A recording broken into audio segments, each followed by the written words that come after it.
Good afternoon, November 30th, 2020. Welcome to And That's the Game on the Sports Fan Base Network, Rhode Island. Matthew Gillis with you here in the studios. It is a very special day, not just obviously in the world, but in the United States more specifically, because it is election day here in the U.S. and it is a presidential election year as we look to see who will be the potential 46th president of the United States, whether that will be Joseph R. Biden or whether Donald Trump will continue on as the 45th president of the United States for a second term. There is a lot of coverage coming up tonight on SFBN RI, Political Goat with Uncle Felix, starting at 8 o'clock. That's going to run a very special edition of that show through until roughly about 11 o'clock tonight. I will actually be joining the show later on in the evening around somewhere in the 9 o'clock hour. So hopefully we'll be able to see you all there. In the construct of everything going on today with Election Day, we have to talk about the crossroads that is politics and sports. It has become even more prevalent this year with the evolution of the Black Lives Matter movement, with the evolution of all of the social justice reform movements, all the criminal justice reform movements. And excuse me, it's something to be said that there is two different messages that are going on right now in the spectrum. One is the message of acceptance, and one is the continuing message of pushing away anyone who doesn't agree or doesn't conform to the ideals at hand. That became prevalent again last night when Donald Trump, during a stump speech in Michigan, made comments about the NBA and nobody watching it, and how if you don't respect our flag, or if you don't stand for the national anthem, or if you don't this or you don't that, then you're somehow not American, and who in the world wants to watch you? And he made a comment about LeBron James, one of the greatest basketball players in the history of the game, one of the greatest humanitarians that professional sports has seen. And fans in the Donald Trump rally start chanting, LeBron James sucks. What is that? Where is that necessary? And it's not just this year. It's not just 2020.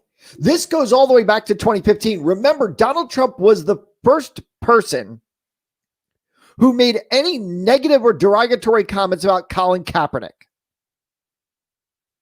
We have seen this for 5+ years now. Now, here's something interesting that I want to put a piece of history to all of this, and that's why I'm talking about it. The national anthem, the American flag, is not something traditional to sports. In fact, prior to World War I, and or even more prevalently in World War II,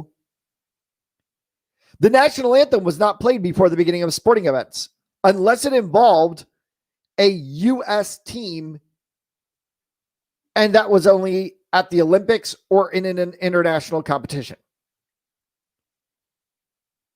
So this belief somehow that there needs to be this overarching patriotic display that is a part of the sports landscape is not been a part of the sports landscape until the 1920s or 30s or 40s, more prevalently as things began to become more public in the 40s and going forward. As we begin to get into television and it became seen by more and more people across the world and across the country. I am all for one of respecting the flag. I am all for one of respecting the national anthem. I am all for one of respecting our troops who put their lives on the line and in harm's way to be able to defend our country, our laws, our Constitution, our freedoms. But this belief that somehow because a certain athlete might not stand for a national anthem, or they kneel in protest because of what's being done to them in this country, or that because they want to speak out in certain ways, they want to use their platform to speak in certain ways on issues that are affecting not just themselves, but are affecting thousands, millions of people in this country. There are over 350 million people who live in the United States. When an issue affects a segment of the population, we're not talking about 100 people. We're not talking about 150 people.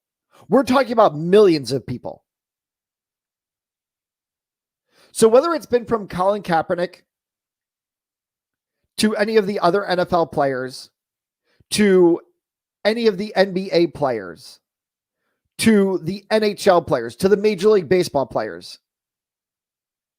who are even still standing for the national anthem, who are even still standing with their hands over their hearts, and yet are still using their voices and their platforms to speak out. It brings me to the line from Thomas Jefferson. The greatest form of patriotism is dissent.